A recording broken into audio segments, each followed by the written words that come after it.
வாழ்க வையகம், வாழ்க வையகம், வாழ்க வளமுடன். குருவே துணை. அனைவருக்கும் இனிய காலை வணக்கம். ஆசான் அருட்தந்தை வேதாத்ரி மகரிஷி அவர்களது உலக சமாதான கவிதைகள் பார்த்து கொண்டிருக்கிறோம். இன்று மனிதன் அனுபவமும் முயற்சியும் என்னும் தலைப்பில் அமைந்த 4வது கவிதை. இந்த உலகில் மனிதன் இந்நாள் மட்டும் எத்தனையோ காலமாக வாழ்ந்துவிட்டான். அந்த நாள் முதலாக அனுபோகத்தால் ஆராய்ச்சியால் கண்ட விளைவை நோக்க வந்த பயன் இன்பம் துன்பம் இரண்டேயாகும். வரவு செலவின் மீதம் மிகுதி துன்பம். எந்த வகையில் முயன்றும் என்றும் எங்கும் எவராலும் இதை குறைக்க முடியவில்லை. சிந்தித்து பார்த்தால் இந்த பூ உலகில் மனிதன் தோன்றி பல லட்சக்கணக்கான ஆண்டுகளாக வாழ்ந்து வருகிறான். அன்று முதல் இன்று வரையில் அவனுடைய வாழ்க்கை அனுபவத்தால் ஆராய்ச்சியால் அவன் கண்டது என்ன என்று சிந்தித்து பார்த்தால் இன்பம் துன்பம் 2 தான் அவனுடைய வரவு செலவு கணக்கில். இன்பம் துன்பம், அதிலும் சொல்ல போனால் இன்பத்தை விட துன்பமே அதிகம். இதற்கு என்ன தீர்வு?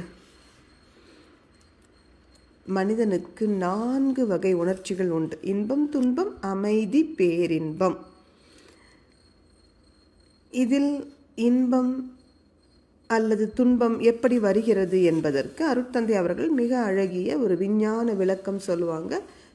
காந்த சக்தி, உடலில் உள்ள ஜீவகாந்தத்தினுடைய தன்மாற்ற அளவு புலன்கள் தாங்கும் சக்திக்கு உட்பட்டு இருந்தால் அது இன்பம்.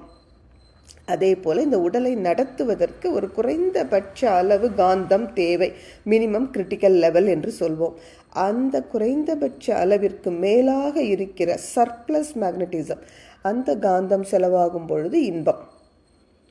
அப்படியே இதற்கு எதிர்ப்பதமாக காந்தம் புலன்கள் தாங்குகின்ற சக்தியை மீறி செலவானாலும் துன்பம், இந்த குறைந்தபட்ச அளவிற்கு கீழே போனாலும் துன்பம். இந்த 2மே மனிதன் மாற்றி மாற்றி சிக்கிக் கொண்டிருக்கிறான்.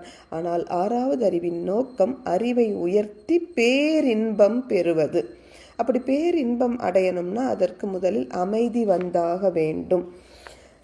இந்த மனித மனதிற்கு பயிற்சி கொடுக்கும் பொழுதுதான் அது அமைதி பேரின்பம் என்னும் 2 நிலையிலும் இருக்க முடியும். அப்போ நாம் இந்த இன்ப துன்ப கடலை கடந்தால்தான் அமைதியிலும் பேரின்பத்திலும் வாழ முடியும். அதற்கும் அருட்தந்தை வழி சொல்லிக் கொடுக்கிறார். 5 அளவு முறை நமக்கு தெரியும். உணவு, உறக்கம், உழைப்பு, உடலுறவு, எண்ணம். இந்த 5 அளவு முறை கடைபிடிக்கும் பொழுது நாம் துன்பத்தை குறைத்து கொள்ள முடியும். இன்பத்திலிருந்து படிப்படியாக அமைதிக்கும் பேரின்பத்திற்கும் செல்ல முடியும். நன்றி. வாழ்க வளமுடன்.